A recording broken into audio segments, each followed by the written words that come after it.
Hey everybody, comment allez-vous aujourd'hui? Eh ben écoutez, moi ça va à peu près bien. En tout cas, quand je vous propose un petit gameplay, en général ça me remonte le moral. Donc je me suis dit pourquoi se priver, puisque si ça vous fait plaisir, et qu'en plus moi aussi ça me fait plaisir, eh bien écoutez, que demander de plus? Donc aujourd'hui alors je me répète un peu, mais j'ai le plaisir, c'est le mot du jour, de vous retrouver pour un match à mort par équipe, vous l'avez entendu. On est sur Seatown, une superbe map qui se déroule en Afrique du Nord, puisque en plus de ça, si je vous fais une petite traduction en anglais, non pas que je sois bilingue, mais un minimum on va dire, si égale la plage, et town égale les amis égale la ville.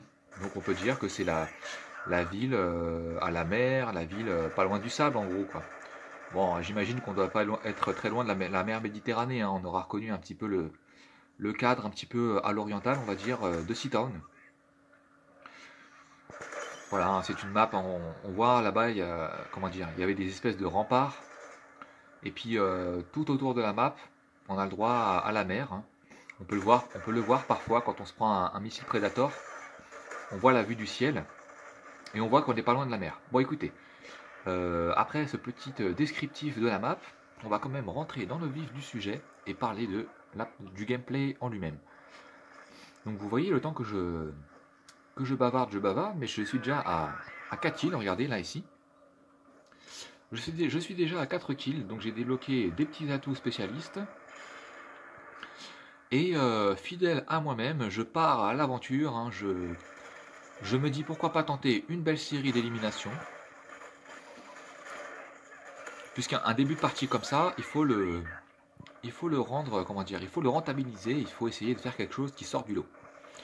Alors, du coup, je m'attelle à ma tâche, tel un petit soldat bien entraîné et bien obéissant. Et donc là, je me retrouve sur la partie gauche de Seatown. Donc au fond, là, on a souvent des petits poteaux qui s'y mettent avec leurs petits barrettes ou autres, hein. Donc faut se méfier. Alors là, pour l'instant, c'est pas le cas. Pas d'adversaire en vue, à part à part celui-là qui passe sous mon viseur.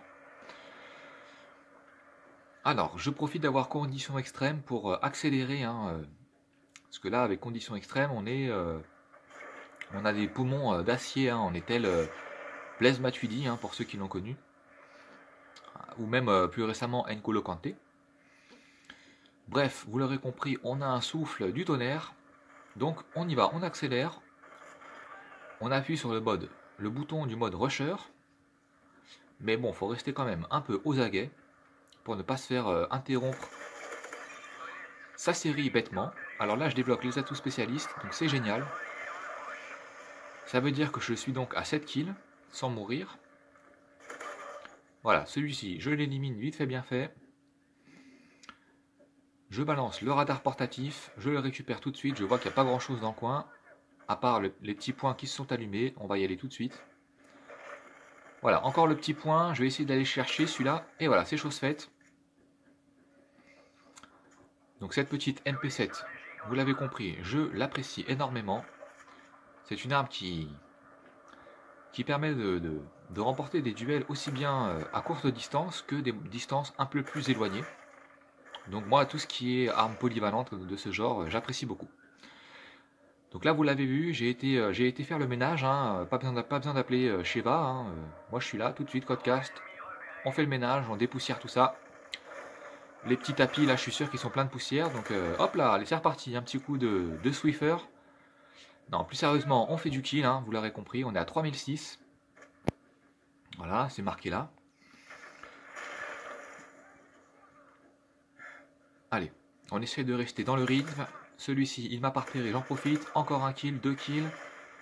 On avoisine les 4000 kills. Il faut surveiller le score, hein, parce que quand on tente une Moab, il faut prendre en compte le fait que la partie ne sera pas très très longue, hein. C'est pas comme en domination où voilà, les parties en domi sont parfois bien longues.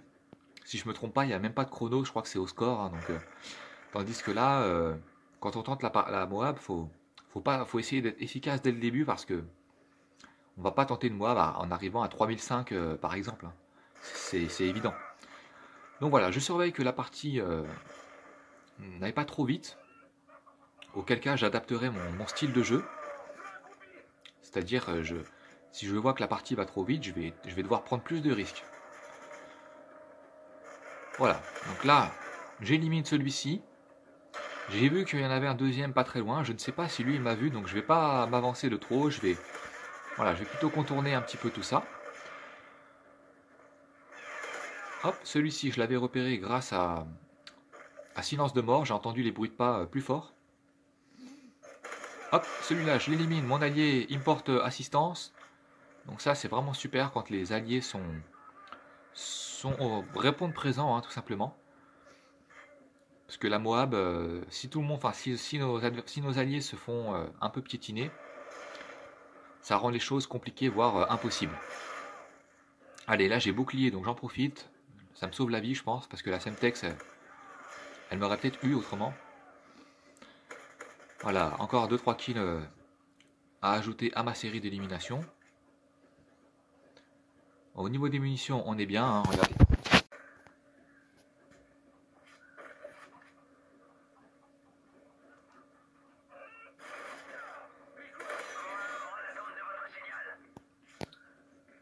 Voilà, je vous ai laissé le gameplay pur, hein, sans le son. Là, je reviens en arrière. Je mets un petit ralenti pour que vous appréciez. Et regardez ça, les amis. On temporise tranquille. On panique pas. Il me reste un kill pour faire ça. Et voilà, la Moab est obtenue. L'objectif est atteint. Et vous le voyez, on n'est jamais qu'à 5300. Donc écoutez, on va remettre la vitesse réelle. Et on va voir ce qui s'est passé par la suite.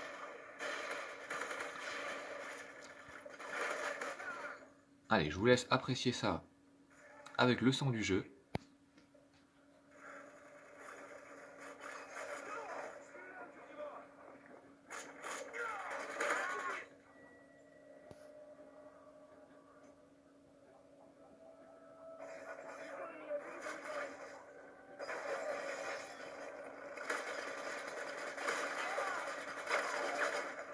Et vous le voyez, je me fais avoir.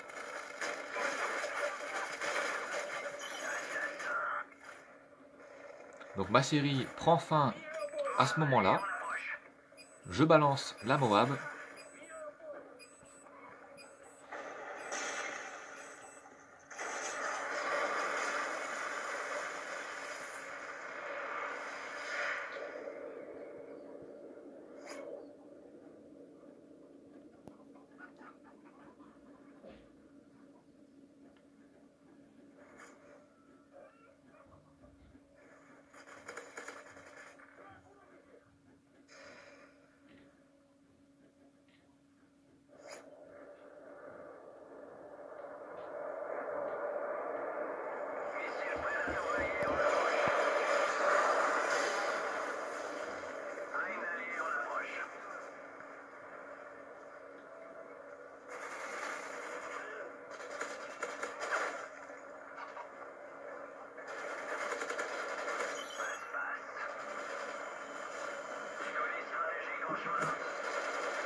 Donc vous le voyez, j'ai même le plaisir de faire cette jolie killcam. Donc décidément, cette partie m'a vraiment souri, hein, m'a réussi. Puisque jusqu'au bout, bah écoutez, le spectacle était au rendez-vous. En tout cas, j'avais eu beaucoup de plaisir à réaliser cette partie. Donc je termine avec un score honorable de 32 kills pour une mort. Voilà, donc je voulais partager ça avec vous. Bah, pour votre part, j'espère que ça vous plaît, hein, voilà, que le suspense, que vous tremblez avec moi finalement, hein, parce que c'est un peu ça qu'on recherche quand on fait une tentative de MOAB. Et voilà, est-ce que parmi vous, il y en a peut-être qui ne connaissaient peut-être même pas la Moab, hein, je ne sais pas, hein, parce que c'est quelque chose qui s'est un petit peu perdu avec le temps. Sur les Call of Duty les plus récents, j'ai pas l'impression qu'on parle beaucoup de la Moab, ou, enfin de la Moab, ou de la nuque, hein. Je suis même pas certain qu'il y en ait, à part peut-être des titres nucléaires, enfin voilà. Mais vraiment, hein, MOAB, pardon, NW3, c'est le jeu de la Moab. Euh, c'est le jeu aussi qui a apporté les atouts spécialistes, qui sont très pratiques pour réaliser ce genre de série de kills. Enfin voilà, je m'égare un petit peu, mais vous l'avez compris, j'aime beaucoup ce concept de série d'élimination qui soit la plus longue possible. Voilà, bah écoutez, j'espère que ça vous a plu. On se retrouvera très bientôt pour du Call of Duty sur les consoles ancienne génération. Et écoutez, d'ici là, bah, plein de bonnes parties à vous. Que la chance soit avec vous. Et je vous dis à très bientôt les amis. Salut, c'était Codecast.